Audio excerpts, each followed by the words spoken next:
this person has difficulty making everyday decisions without an excessive amount of advice and reassurance from others।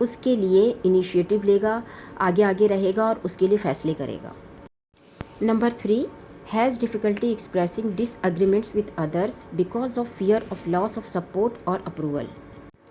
یعنی یہ افراد اکثر اپنے اندر کے خوف سے اپنے بارے میں فیصلہ کرنے والے فرد کو کچھ بھی نہیں کہتے ہیں، نہ تو اس کی کسی بات سے غیر متفق ہوتے ہیں، نہ ہی اسے کسی بارے میں، نہ اس کے کسی فیصلے کے حق میں انکار کرتے ہیں، چاہے اندر سے وہ کتنے ہی غیر مطمئن یا غیر متفق ہوں، کیونکہ انہیں ڈر ہوتا ہے کہ اگر انہوں نے اپنے فیصلہ کرنے والے ساتھی کو منع کیا یا انکار کیا تو وہ اس سے ناراض ہو جائے گا اور پھر اس کے لیے ڈیسیشن کون لے گا، پھر وہ اکیلے کچھ نہیں کر پائے گا۔ یعنی ایسا فرد جو کہ ایڈلٹ ہے، جاب بھی کرتا ہے، پھر بھی بہت چھوٹی چھوٹی چیزوں کے فیصلے کے لیے اپنے اسپاؤس پر، اپنے بوڑھے ماں باپ پر، اپنے کسی دوست پر یا اپنے کسی سپورٹر پر انحصار کرتا ہے، ڈیپینڈنٹ ہے،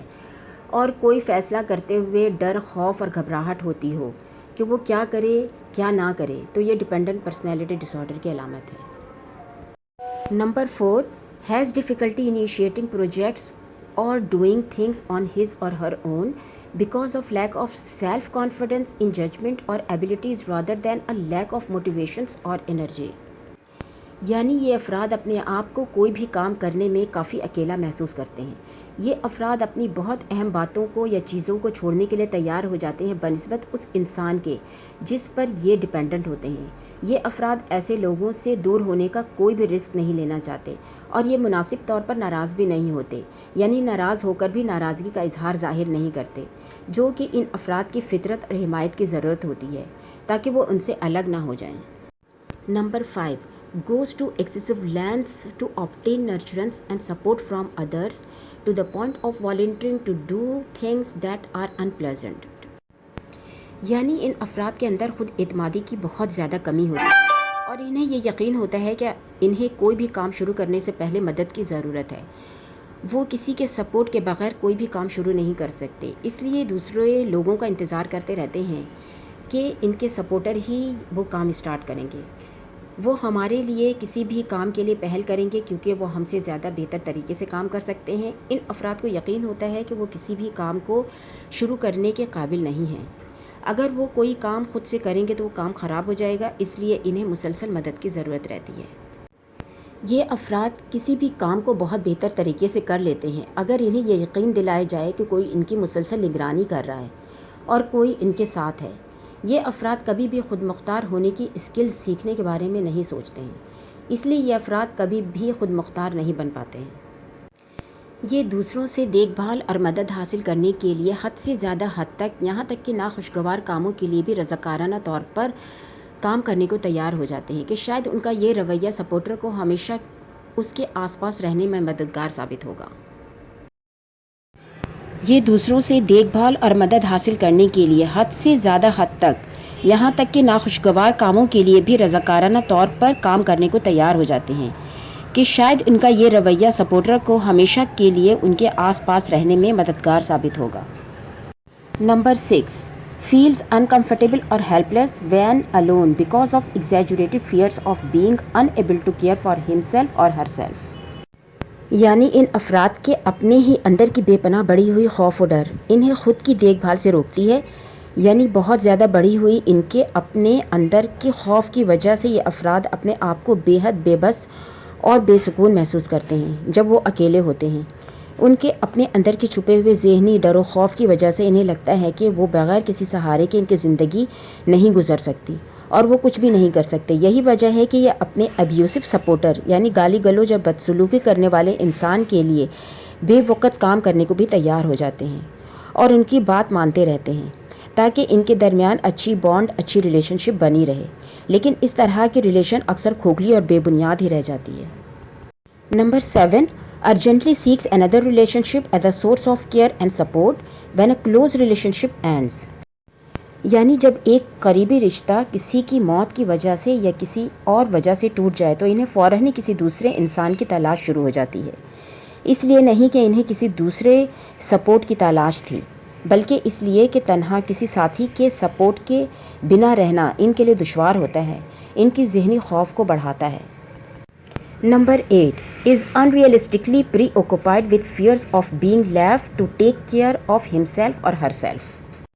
یعنی یہ افراد ہر وقت اکیلے رہ جانے یا چھوڑ دیے جانے کے بے بنیاد سوچوں میں پری اوکوپائڈ، یعنی پہلے سے ہی ہر وقت بے وجہ سوچنے اور انجانا سا خوف دل میں لیے رہتے ہیں، اور یہی خوف انہیں بے چین کیے رکھتی ہے۔ یہ افراد اسی خوف کے بنا پر کسی کا بھی ساتھ ڈھونڈنے کو تیار ہو جاتے ہیں۔ ان کے اکیلے رہ جانے یا چھوڑ دیے جانے کا یا کسی پر اتنا زیادہ انحصار کرنے کا، یعنی کسی پر بہت زیادہ ڈیپینڈنٹ ہونے کا کوئی بنیادی یا ٹھوس ثبوت نظر نہیں آتا۔ فار ایگزامپل، اگر کوئی بہت ہی بیمار شخص ہے اور وہ اپنی دیکھ بھال نہیں کر سکتا اور وہ کسی کو اپنی تیمار داری کے لیے ڈھونڈتا ہے، دوسروں پر انحصار کرتا ہے، تو بات سمجھ میں آتی ہے۔ مگر ڈیپینڈنٹ پرسنالٹی ڈس آرڈر والے افراد کے ڈیپینڈنٹ ہونے کی کوئی وجہ نظر نہیں آتی، سوائے ان کے اپنے اندر کے ڈر و خوف کے۔ Differential diagnosis. کچھ دوسرے مینٹل ڈس آرڈر اور میڈیکل کنڈیشن ایسے ہیں جو ڈیپینڈنٹ پرسنالٹی ڈس آرڈر سے ملتے جلتے ہوتے ہیں، کیونکہ ان میں کچھ کامن فیچرز یعنی ایک جیسے پہلو یا ایک جیسی چیزوں کی شناخت ہوتی ہے، جیسے depressive disorder, panic disorder and agoraphobia. اس کے علاوہ کچھ دوسرے پرسنالٹی ڈس آرڈر بھی ہیں، ان میں ایک یا دو ڈیپینڈنٹ پرسنالٹی ڈس آرڈر کی خصوصیات بھی نظر آ سکتی ہے، مگر ڈیپینڈنٹ پرسنالٹی ڈس آرڈر کو اس کے 3 نمایاں خصوصیات سے، جیسے سبمسو، fear of separation and clinging behaviour کی وجہ سے پہچاننا آسان ہو جاتا ہے، جبکہ ہسٹریونک پرسنالٹی ڈس آرڈر والے افراد کو بہت زیادہ مضبوط، ٹھوس اور بچوں کی طرح بار بار محبت کے اظہار اور اٹینشن یعنی توجہ کی ضرورت رہتی ہے۔ لیکن کسی کے چھوڑ دیے جانے یا چلے جانے سے یہ افراد خود کو تنہائی میں لے جاتے ہیں، چپ چاپ ہو جاتے ہیں اور نرم رویہ اختیار کرتے ہیں۔ اس کے برعکس بارڈر لائن پرسنالٹی ڈس آرڈر والے بھی چھوڑ دیے جانے کا خوف نمایاں طور پر رکھتے ہیں، یعنی ان میں نظر آتا ہے، لیکن یہ افراد اپنے اس ڈر کا یا چھوڑ دیے جانے کا جذباتی طور پر شدید رد عمل کا اظہار کرتے ہیں، غصہ کرتے ہیں اور مطالبات کرتے ہیں، جبکہ ڈیپینڈنٹ پرسنالٹی ڈس آرڈر والے افراد چپ چاپ، سکون و فرمانبرداری کے ساتھ اپنے لیے کوئی متبادل مددگار یا سپورٹر کی فوراً ہی تلاش شروع کر دیتے ہیں۔ جن لوگوں نے میرے چینل کو ابھی تک سبسکرائب نہیں کیا ہے تو پلیز سبسکرائب کر لیں، یعنی بیل آئیکن ضرور دبائیں۔ اگر یہ معلومات آپ کو اپنے ارد گرد پھیلے ہوئے لوگوں کو پہچاننے میں ہیلپ فل لگی ہو تو اسے لائک کریں، اپنے دوستوں کے ساتھ شیئر کریں اور اپنے رائے کا اظہار کریں۔ یہ میری ریفرنسز ہے۔ Thank you for watching.